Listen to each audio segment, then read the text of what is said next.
आप इनकी पत्नी हैं? बहुत खतरनाक एक्सीडेंट हुआ है इनका, सर पर चोट लगी है। केस कितना सीरियस है ये तो ऑपरेशन थिएटर में जाने के बाद ही मालूम पड़ेगा। सिस्टर, यस, लेकर चलो। Okay doctor. Hurry up.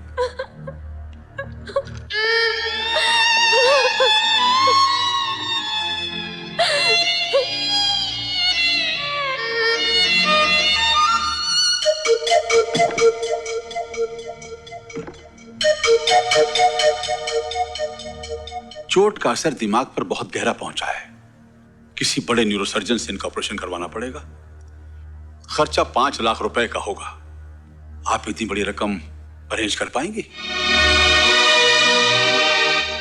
2-4 हजार की बात होती तो मैं कोशिश करता, लेकिन इतना पैसा तो हम अपना ये घर बेचकर भी नहीं जुटा सकते। उनकी जिंदगी खतरे में है भाई साहब। उसकी जिंदगी खतरे में डालने वाला है कौन, बताओ तो। न तुम मुझसे शादी करती न उसका ये हाल होता। भाभी ये वक्त बातों का नहीं है, आप कुछ कीजिए वरना अरे हमारे सर पर भी जान जवान बेटी खड़ी है। सारी जिंदगी जोड़ जोड़ कर हमें इसका ब्याह करना है। तुम्हें भी देखकर बात करनी चाहिए। अब मैं क्या करूं, कहाँ जाऊं? मेरे पास राजा तान तंबूरे के सिवा कुछ नहीं है। सोना तो तेरे पास है मौसी। और नहीं तो क्या, अंग अंग भरा हुआ है। एक एक अदा की कीमत वसूल कर सकती हो, पर तुम पर तो इश्क का भूत सवार है। राजू सेठ की बात मान ली होती तो मेरे भी वारे न्यारे हो जाते और तुम्हारी भी अच्छी करती, पर तुम्हें समझाएगा कौन?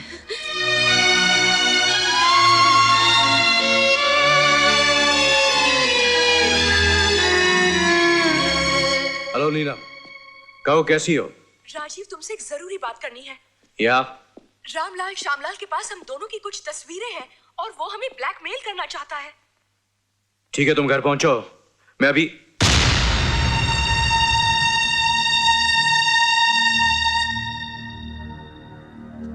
तुम और यहां मेरे ऑफिस में आज जिंदगी क्या रंग दिखा रही है? मैं अपने आप को बेचने आई हूँ। मुझे तुम्हारा सौदा मंजूर है। तुमने मौसी को 1 रात के लिए 5 लाख रुपए दिए थे। मैं हाजिर हूं, अपनी मुराद पूरी कर लो। तुम जीत गए और मैं हार गई। लेकिन अचानक तुमने अपना इरादा कैसे बदल दिया? अमर का एक्सीडेंट हुआ है, वो अस्पताल में है। डॉक्टर्स ने कहा है उनके दिमाग का ऑपरेशन नहीं हुआ तो वो बच नहीं पाएंगे। मुझे उन्हें किसी भी कीमत पर बचाना है। मेरे पास और दूसरा कोई रास्ता नहीं है। मैं अपनी इज्जत का सौदा करने के लिए तैयार हूं। उसके बाद क्या होगा जब अमर को तुम्हारे इस सौदे के बारे में पता चलेगा? इसके बारे में सोचा है तुमने? अब सोचना मेरे बस की बात नहीं रही। मैं सिर्फ ये चाहती हूँ कि वो किसी तरह बच जाए। फिर एक लाश सोच भी क्या सकती है? एक पत्नी अपनी इज्जत का सौदा करे, उसकी तो मौत ही है ना। इतना प्यार करती है अमर से? कह नहीं पाऊंगी कितना। मेरी हर सांस उनके लिए है, हर धड़कन उनका नाम लेती है। ये कहकर भी मैं कुछ नहीं कह पाई कि मैं उन्हें कितना चाहती हूँ। यानी कि मुमकिन है, ऐसा हो सकता है कि एक आदमी के लिए कोई कुर्बान हो जाए, अपनी जान दे दे, इज्जत का सौदा करे? मोहब्बत ही किसी पर मर मिटने का नाम है, जिंदगी देकर जीने का नाम, सब कुछ खोकर पाने का नाम।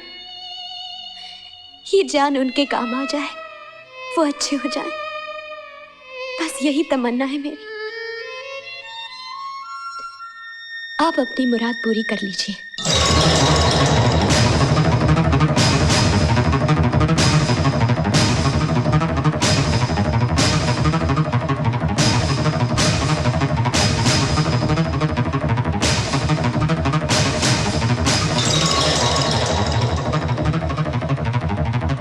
ये लो 5 लाख रुपए।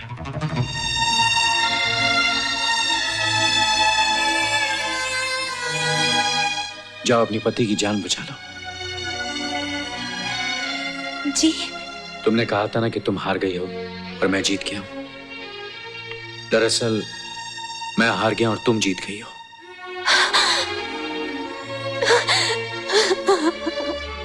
जाओ, देर ना करो।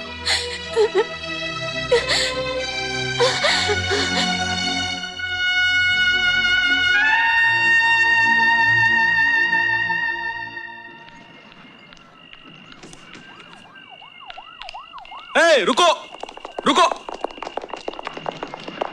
आप कहीं नहीं जा सकते। इस इलाके में कर्फ्यू लगा है, दंगा भी शुरू हो गया। अंदर जाइए। लेकिन मुझे अस्पताल जाना है। मेरे पति बहुत सीरियस हैं, उनका एक्सीडेंट हुआ है। देखिए उनकी जान खतरे में है, मुझे किसी भी तरह जाना है। कर्फ्यू का मतलब समझती हैं आप? आगे बढ़ोगे तो पुलिस की गोली का निशाना बन जाओगे। जाइए अंदर।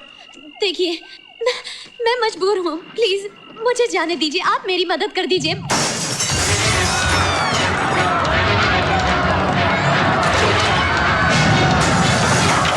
देख क्या रही है, चलिए अंदर जाइए।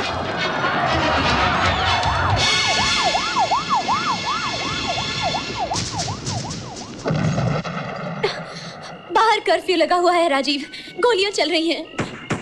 वो लोग मुझे जाने नहीं दे रहे हैं। अमर अकेले हैं। कहीं कहीं वो, अब मैं क्या करूं? क्या करूं मैं? अपने आप को संभालो सीमा, हिम्मत ना हारो।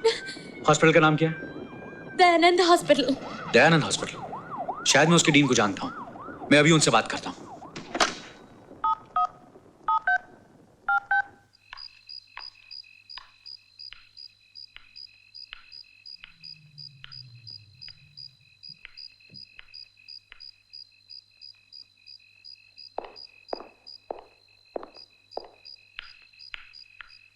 राजीव, बहुत देर कर दी। तुम क्यों? धोखा खा गई ना रामलाल श्यामलाल को देखकर?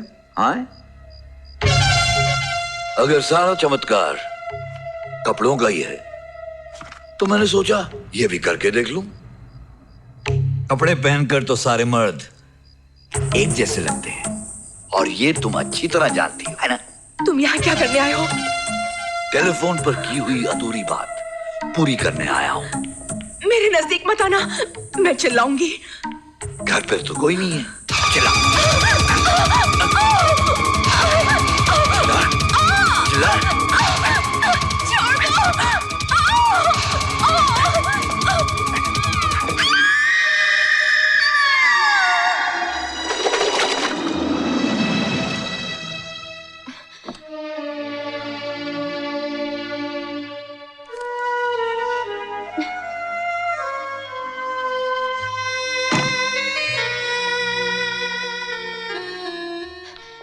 डॉक्टर साहब, वो सीमा जी, ऑपरेशन चल रहा है but everything is under control.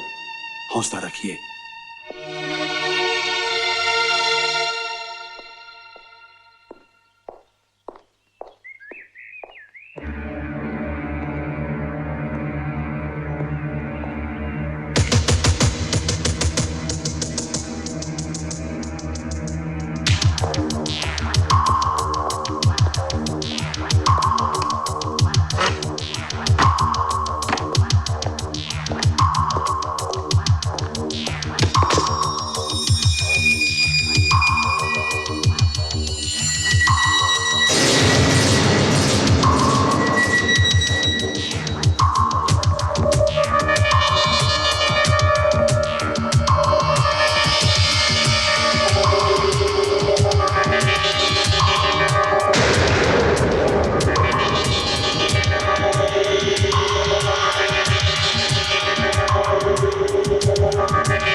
अमर, अमर,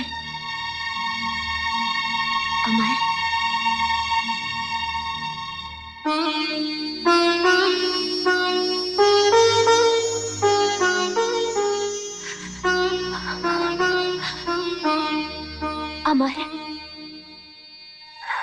कितने दिन, कितनी रातें मैंने तुम्हारे सराहने गुजारी हैं कि कब तुम आंखें खोलोगे, कब तुम मुझसे बातें करोगे। तुम नहीं जानते अमर, मुझ पर क्या गुजरी है। ये ठीक कह रही है मिस्टर अमर। इन्होंने दिन देखा ना रात, इनके लिए सुबह हुई ना शाम, हर वक्त तुम्हारी फिक्र करती रहती थी। आप बहुत खुश नसीब हैं जो आपको इन जैसी पत्नी मिली है। मौत के मुंह से निकाल कर लाई हैं आपको। अगर ये मौके पर 5 लाख का इंतजाम ना करती तो आपका बचना बिल्कुल नामुमकिन था। भगवान ने मेरी सुन ली, ये अच्छे हो गए हैं और मुझे क्या चाहिए। जी हां, मिस्टर अमर अच्छे हो गए हैं, 2 दिन बाद घर जा सकते हैं। Best of luck. सीमा, इतनी बड़ी रकम तुम कहां से लाई? अमर, मैंने तुम्हें पा लिया है बस। कहां से लाई हूं, कैसे लाई हूं, ये जरूरी नहीं है। लेकिन सीमा, 5 लाख रुपए, इतने सारे पैसे कौन दे सकता है तुम्हें? मौसी ने यहाँ वहां से इंतजाम करके दिए हैं।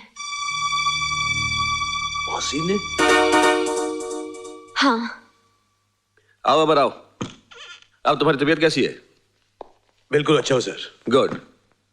देखो, एक बहुत इंटरेस्टिंग केस हाथ आया है। इस फाइल को पढ़ लो, अपने नोट्स तैयार कर लो, फिर बात करेंगे। किसका केस है sir? Media tycoon Rajeev Sinha पर मर्डर चार्ज। उसने एक औरत का खून किया है। सब डिटेल्स इस फाइल में है, देख लो।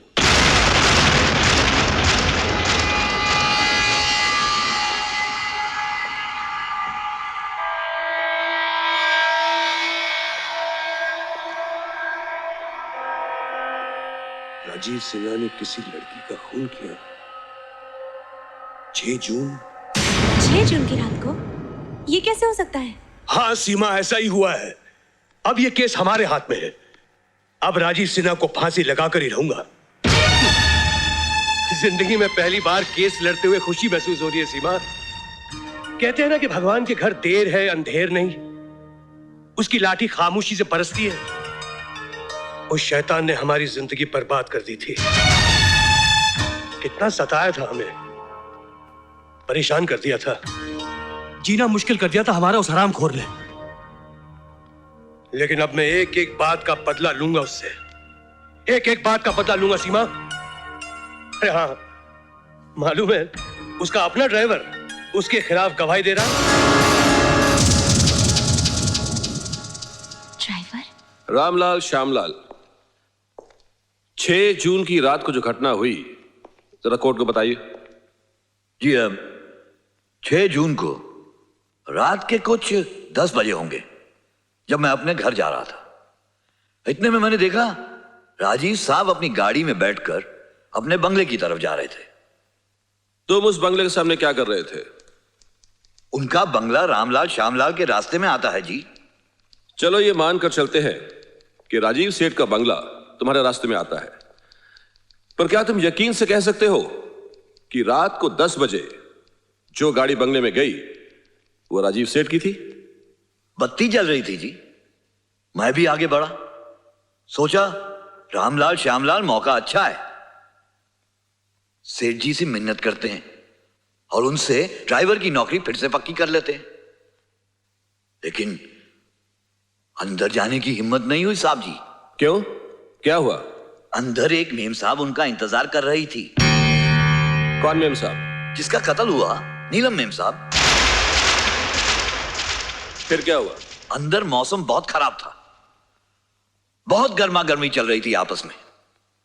मेम साहब चिल्ला चिल्ला कर कह रही थी कि उनके पास कुछ तस्वीरें हैं जो वो दुनिया को दिखाएंगी कि साहब कैसे आदमी है। इतने में साहब ने एक जोरदार तमाचा मारा उनके मुंह पर और कहा कि तुम मुझे ब्लैकमेल कर रही हो, मैं तुम्हें एक फूटी कौड़ी नहीं दूंगा। इतने में मेम साहब जोर जोर से चीखने लगी। बस मैं वहां से खिसक गया। मैंने कहा, रामलाल श्यामलाल, ये मौका अच्छा नहीं है नौकरी। सरासर झूठ बोल रहा है ये। योर ऑनर, मैं रात को अपने घर गया ही नहीं था। मैं रात को जा ही नहीं सकता था, क्योंकि 6 जून की रात को मेरे ऑफिस के इलाके में कर्फ्यू था। मैं कर्फ्यू हटने के बाद सुबह गया था। ये आप कैसे कह सकते हैं? आपके पास कोई सबूत है? जी हां, उस वक्त मेरे साथ ऑफिस में एक औरत थी। वो भी कर्फ्यू की वजह से बाहर नहीं जा सकती थी। हम दोनों सारी रात एक साथ थे। कौन थी वो औरत? उनका नाम बताने का कष्ट करेंगे आप? उस औरत का नाम, बोलिए बोलिए, रुक क्यों गए? किसी की इज्जत का सवाल है। इज्जत? किसकी इज्जत का ढिंढोरा पीट रहा है वो? अव्वल तो आसपास दाएं बाएं कोई लड़की है ही नहीं, और अगर जनाब जान बचाने के लिए कोई गवाह खड़ा कर भी देते हैं तो ले आएंगे कोई लड़की कोठे से उठाकर। तुम ही बताओ सीमा, कोई शरीफ लड़की उस बदमाश के साथ रात कैसे गुजारेगी? गर्दन फंस गई ना साले की, इसलिए छूट पे आ गया है। मैं तो कहता हूं सीमा, उसे फांसी होगी या कम से कम उम्र कैद।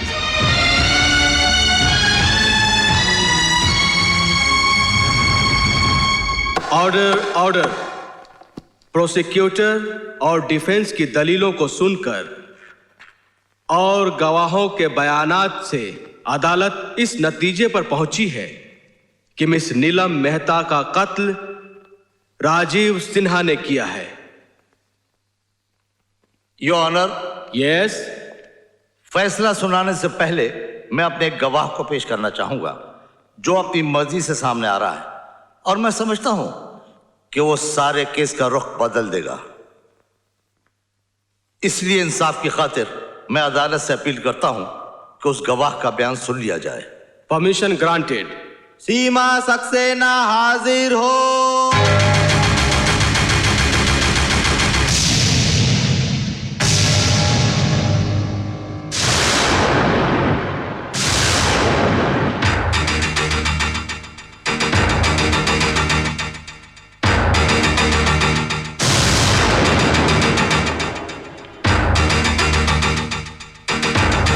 तुम्हारी बीवी है ना? मैं गीता की सौगंध खाकर कहती हूँ, जो कहूंगी सच कहूंगी, सच के सिवा कुछ नहीं कहूंगी। सीमा देवी, आप इस केस के बारे में कोर्ट के सामने अपना बयान देना चाहती हैं ना? जी हाँ। तो फिर आप अपने अल्फाज में कोर्ट को बताइए कि 6 जून की रात को क्या हुआ था। योर ऑनर, 6 जून की रात को कर्फ्यू लगा हुआ था। मैं सारी रात राजीव सिन्हा के साथ थी, सुबह होने तक।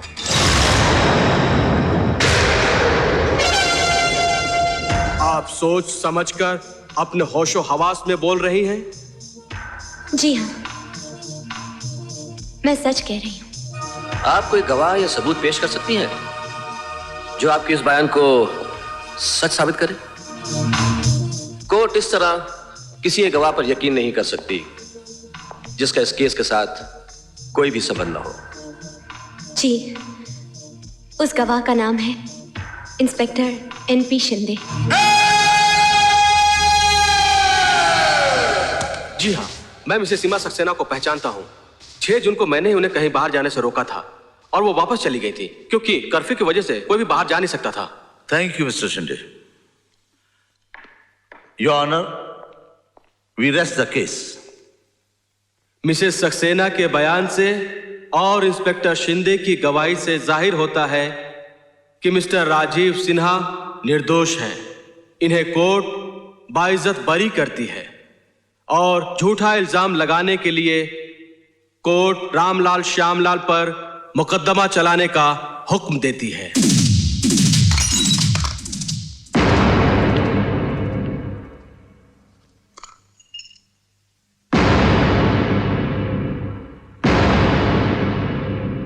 तुम्हें यहां आने की हिम्मत कैसे हुई?